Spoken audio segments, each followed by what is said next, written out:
Ayan, nang matuyo na ang serum sa aking skin, ito na ang next steps na aking ginawa. Una, aano ko muna ang aking hair. Itatali ko ng ganyan. Yan. And then, ito na po ang aking night cream.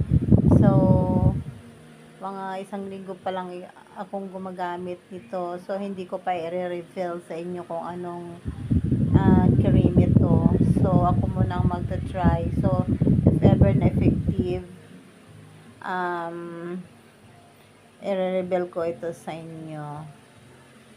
So far, maganda naman ang kanyang effect.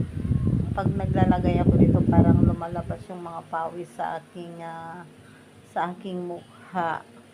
Yan, ang aking gustong alisin dito yung